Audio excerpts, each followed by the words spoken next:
When I was 3 years old, I locked myself in the bathroom of my house. My house at the time was 3 stories, and I was at the top. True story. The birth certificate of Julia Naranoa Pihima identified her as full-blooded Māori. True story.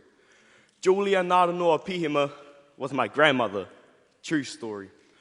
All Māori are uneducated thieves living on the benefit using wins to pay the bills, forgetting who the loser really is.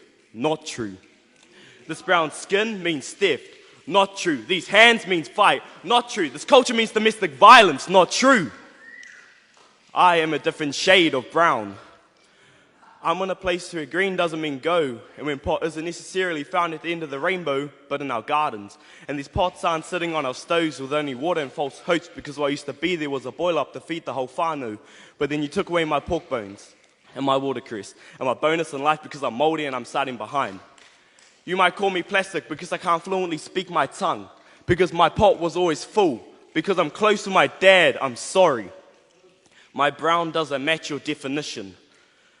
I might not have started from the start, but I feel that I'm going pretty good in this race. But because I'm Māori, you think that my mouth means curse words, that my hands mean gang signs, that my fingers mean theft, that my knuckles mean fights, grazing as my fingers start with the moonlight in the street light, not knowing that these hands used to hold my mother's hands, gallop and but the cold stereotype corroding a young boy's mind with negligence forces him to pry his fingers away from his mother's hands, ripping him from the tikanga that was set out before him. It's not like that, but no one understands. You try to speak up, but it's a deafening silence.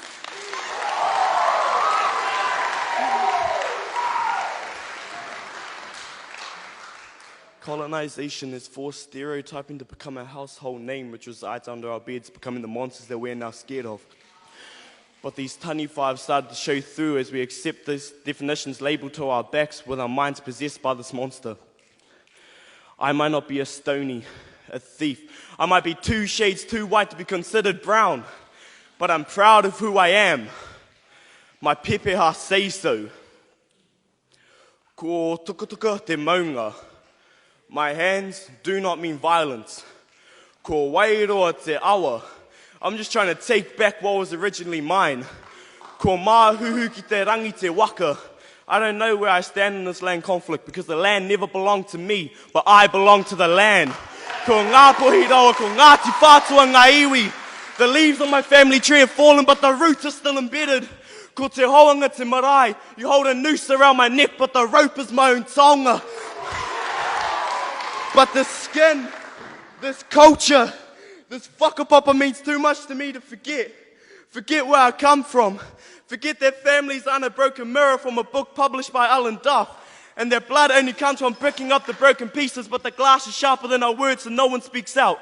But the people keeping the thought of Māori oppressed don't know that my culture ain't got shit to do with skin colour, with financial stability, with who you hang out with, but what you say about yourself. I am Māori. True story.